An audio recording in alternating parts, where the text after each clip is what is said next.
Hello and welcome back. I'm doing this on a whim because I realized I'd never talked about hip-hop on this channel before, really. And I actually have a lot to say about this album. So today we're going to be talking about Kanye.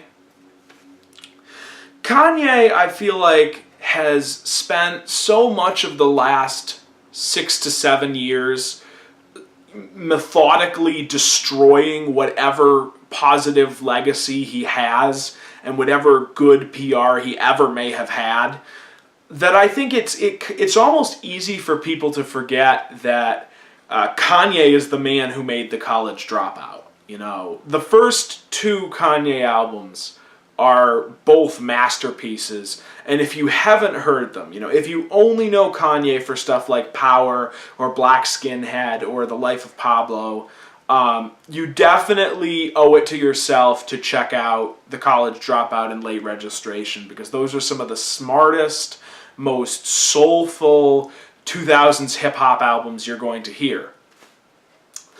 Now, all of that changed in 2007 when Kanye put out his third album, Graduation, which infamously got into a massive conflict with another rapper who was extremely popular at the time, and one who, unlike Kanye, has pretty much completely faded into the ether. Yeah, it's wild to think that 50 Cent was actually relevant at one point in time, but in the early 2000s he was a huge star. So anyway, 50 Cent's Curtis album and Graduation dropped on the same day in 2007.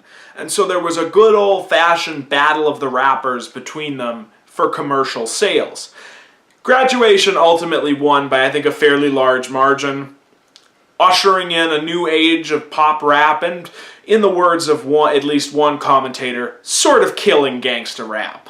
Clearly, we're talking about a historically significant album and one of great merit. And now comes to the kind of hard part.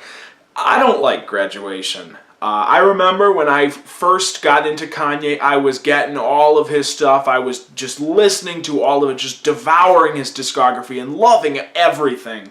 And loving everything I could get my hands on. But then I got Graduation, and it just stopped me dead.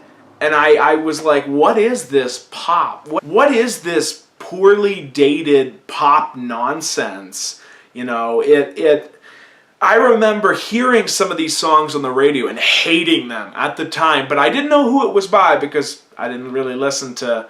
I wasn't an active listener in the 2000s. Anyway, I'm willing to put all that aside. Enough time has passed, and let's go back and let's sort of give Graduation sort of a personal look over and see how it measures up 12 years after its release. Doing your thing.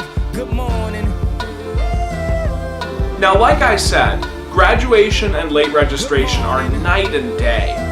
But when I went back and listened to them, I realized that they do have one thing in common, and that's that they both have kind of like weak, low-key openers. Because usually Kanye openers are either big and bombastic and really serve to show you what the album's going to be like, or they're just kind of stark in how weird and off-putting they are, like on 808s or Yeezus or Ye for that matter. This is just kind of there. And same goes for Heard 'Em Say on Late Registration. The only thing I ever remember about this song is the one lyric from this album that every review I think I've ever read of this album talks about, which is, of course, this line. I'm like the fly Malcolm X, by any jeans necessary like this. On the other hand, I really like this. I love how they used the old sample from a Steely Dan song. I think it's from Royal Scam, but I don't know. Not the biggest Steely Dan fan. But anyway, love the way they use it here. Bombastic synths. And as normal Kanye as this is, I do enjoy it, you know, I'm not gonna lie. Even if, as with a lot of Kanye songs, I enjoy it as much for the production as I enjoy for what he's saying, but you know how it is. You know, I remember hearing this way back when the album came out and just absolutely hating it. I didn't know who it was by because at that time I was not into music and I only heard really new music through the radio anyway. But 12 years later, this is alright, you know. Again, it's about how great Kanye is and this and that. Really like this track, both the sample and what Kanye's rapping on here. Really good. I like how sort of wistful and almost melancholy it is, but also not. Who knows? Anyway, really like it, and it begins a stretch of relatively brief stretch of songs that I absolutely love. I love this song. This for me is like the platonic ideal of what the rest of this album should have been. Big hook, great hook. I love those synths. I love that it's just a really good pop song. Or a really good pop rap song if you want to add that distinction. But pop is pop. And, you know, it's a kind of a shapeless, formless chimera, so who cares? Anyway, really, really good. Love what Kanye's saying. Love the melody, love the production, etc. 10 out of 10, classic. One of the reasons I wanted to review this album is that while there's a lot on here that I don't necessarily like, there's also a lot on here that I really have a lot to say about. But this is unfortunately not one of those tracks. I don't hate it. You know, when I'm listening to the whole album, I won't skip it necessarily, but I don't really enjoy it. And it's mostly because it's basically every vocal mannerism of Kanye's that I don't like congealed into this one song. When I first listened to this album way back when, this is the song that kind of sunk it for me, and I still don't think it's good. But what baffled me then, and it baffles me now, is why the feature sucks so much. Because, hear me out here, Kanye West, master of taking people I don't like and making them sound good. Nicki Minaj's verse on Monster, amazing. Do not like anything else I've ever heard of hers. I mean, he even makes Rick Ross, one of the most widely disliked, widely agreed upon to be not particularly good people in hip-hop, sound awesome. So why, when he gets somebody who I think is genuinely talented, why is it bad? And I do want to emphasize that, yeah, Lil Wayne is genuinely talented. When he wants to be, he can be phenomenal. The problem is, a lot of the time he doesn't want to be, and he doesn't want to be here. In fact, I think he's definitely phoning it in here, and I kind of think the whole song is kind of banking on the idea that a Kanye-Lil Wayne collab would sell on just the name value alone. And it did. So on the back of one bad song, we move on to what I think in a lot of ways is another bad song, but it's a bad song that I really like. And now, let me explain why, because this needs some contextualization. This song, like most hip-hop tracks, is based around a sample, but in this case, it samples and uses so much of the original melody that it's, in a lot of ways, arguably a cover with different lyrics. And the original song is a song from 1972 called Sing Swan Song by the German krautrock band Can.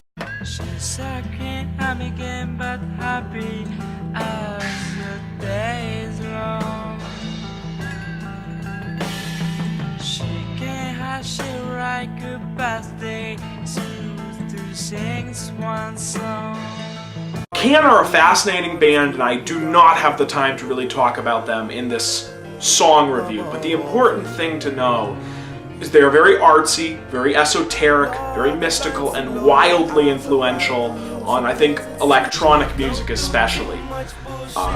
And there's something about that sort of postmodern juxtaposition of taking this very otherworldly, mystical kind of song from the past and then using it to make a song about being a scumbag picking up drunk girls at the club that I think is absolutely hilarious. Niggas more than a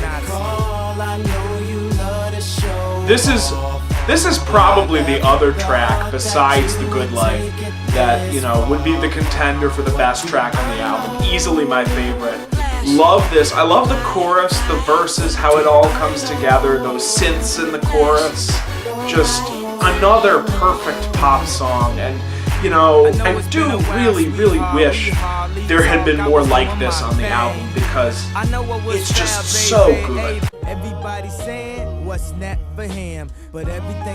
So the next two songs are kind of throwbacks to the more R&B influenced style of his first two albums, and I don't really have a lot to say about either of them, but this one in particular just goes in one ear and out the other, and I kind of, not only do I forget how it goes when I'm not listening to the album, I kind of forget it exists. Like, in my mind, I'm just like, oh yeah, it goes straight from Flashing Lights to Homecoming.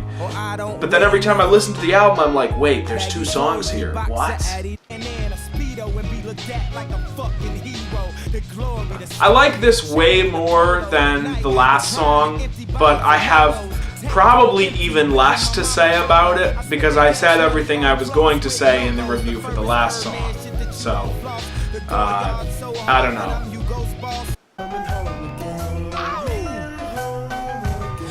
This track is another one that kind of fits into that category of I like it, it's good, but it's not one of my favorites.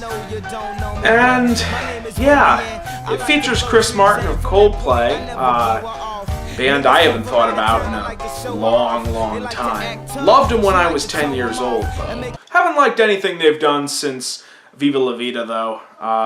Even that album I didn't like all that much. People keep telling me to come back. People keep telling me I should go back and check it out, and that it's the stone cold classic of their career because it's the one that has Brian Eno on it. But I don't know, I just like Rush of Blood and X and Y a lot better, you know? Even if I haven't listened to either one of those since probably like 2012. But I'm supposed to be talking about Kanye West here. And yeah, the song is good. I don't really remember much about it now, but it's a good song. When it's on, I enjoy it. 7 out of 10.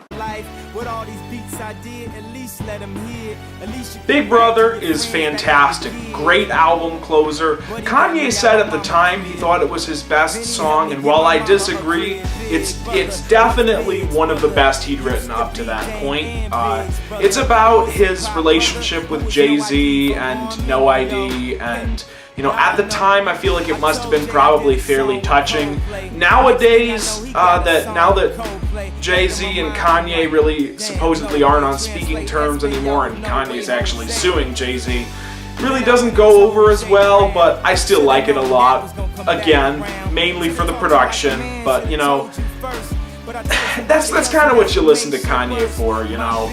He's not the best rapper, but he's not the worst rapper, but he's a great producer. So, yeah, so that's the album. This is just one of those albums that I have mixed feelings on, because I hated it when I first heard it. I thought, you know, this is Kanye selling out, you know, cheapening his sound, dumbing down the sound of his first two albums, you know, and the greatness of those first two albums in order to appeal to the pop rap crowd who didn't care about those first two albums and just wanted big, dumb pop hits. And I thought that for a long time after I got the album. But then in the last couple months, I've had to drive about an hour and a half on a semi-regular basis, and it's allowed me to listen a lot to albums I maybe hadn't given a fair shot to before.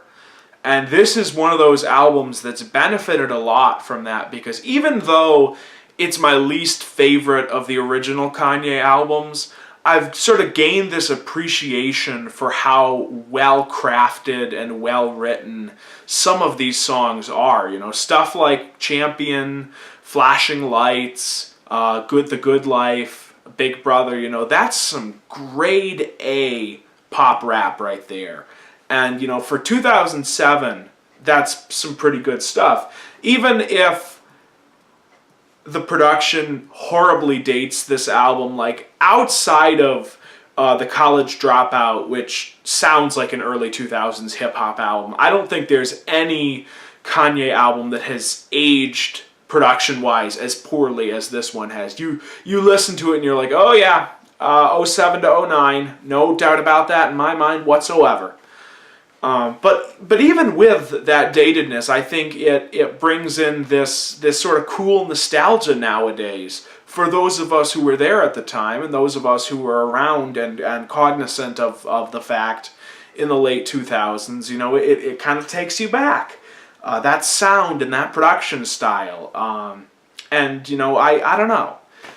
Like I said, it's an album I have mixed feelings on. It's not the best Kanye album. It's certainly not the worst either. Would I recommend it? Probably not as your first album of his, but definitely check it out at some point. With that being said, I will see you guys later. I really have got to work on that Peter Hamill review. Somebody paid me to do it. I feel horrible, but anyway, bye.